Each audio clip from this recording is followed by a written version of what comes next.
ఇదే విత్తనం రేపొద్దున వృక్షం అవుతుంది.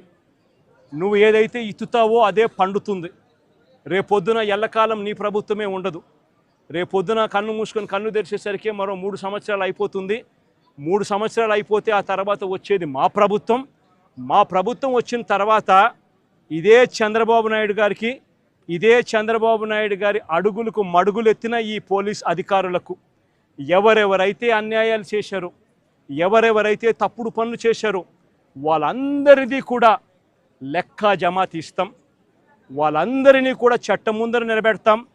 వాళ్ళందరినీ కూడా ఏదైతే మీరు విత్తనం విత్తారో అదే రేపొద్దున రెండింతలై మీకు తిరగబడితే మీ పరిస్థితి ఎలా ఉంటుందో మీ అందరికీ కూడా రేపొద్దున అర్థమయ్యేట్టుగా కూడా ఖచ్చితంగా రాబోయే రోజుల్లో జరుగుతుంది.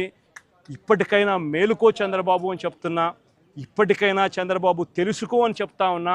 ఇప్పటికైనా మీ నైజాన్ని, మీ వైఖరిని మార్చుకో అని చెప్తా ఉన్నా.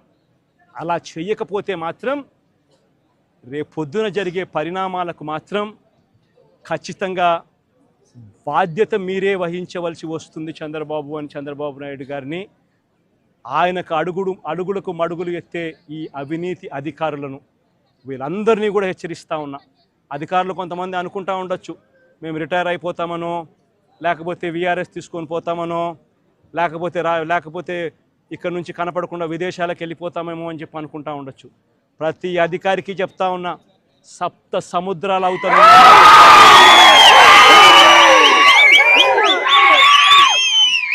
7 సముద్రాలు అవుతానున్నా చెప్తా ఉన్నా.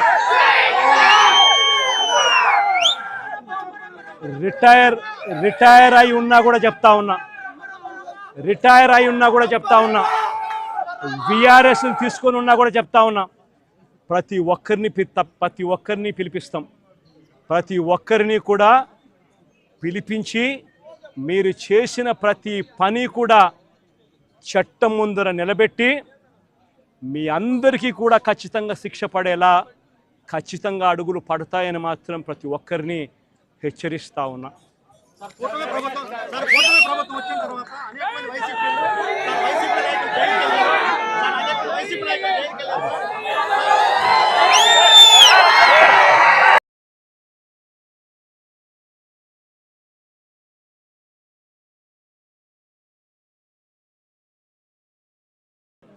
స్కూళ్ళు నాశనమైపోయాయి.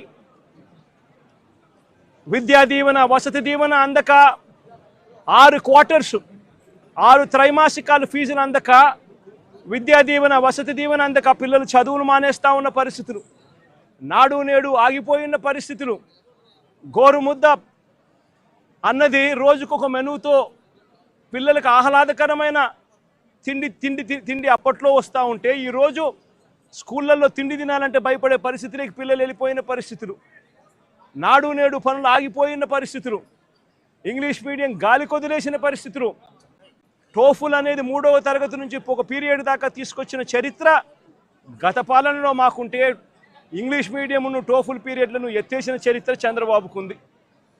ఆరోగ్యశ్రీ సేవలు గత 14 నెలలుగా చంద్రబాబు నాయుడు ముఖ్యమంత్రి అయిన తర్వాత నెలకు 300 కోట్ల రూపాయలు ఖర్చు అయ్యే ఆరోగ్యశ్రీని దాదాపుగా 4,000 కోట్ల రూపాయలు బకాయిలు పెట్టాడు ఈ పెద్ద మనిషి. ఆరోగ్య ఆసరా గాలికెళ్ళిపోయిన పరిస్థితి. మా ప్రభుత్వ హయాంలో 25 లక్షల దాకా ఉచితంగా వైద్యం తీసుకునే పేదవాడు గర్వంగా, ఏ పేదవాడైనా కార్పొరేట్ హాస్పిటల్కు వెళ్ళి తలెత్తుకుని వైద్యం చేయించుకునే ఆ పేదవాడు వైద్యం అందక నెట్వర్క్ హాస్పిటల్స్ ఈరోజు బోర్డు తిప్పేసిన పరిస్థితుల మధ్య ఈరోజు పేదవాడి ఆరోగ్యం నడుస్తూ ఉంది. ఈరోజు రైతులకు ఏ పంటకు కూడా గిట్టుబాటు ధర రాని పరిస్థితి. చంద్రబాబు నాయుడు గారి పుణ్యాన ఉచిత పంటల బీమా గాలికి వదిలేసిన పరిస్థితి. చంద్రబాబు నాయుడు గారి పుణ్యాన రైతులకు అందుతా ఉన్న రైతు భరోసా అన్న పథకం చంద్రబాబు నాయుడు గారి దగ్గరుండి కూనీ చేసిన పరిస్థితి. రైతు వ్యవసాయం చేసుకోవడం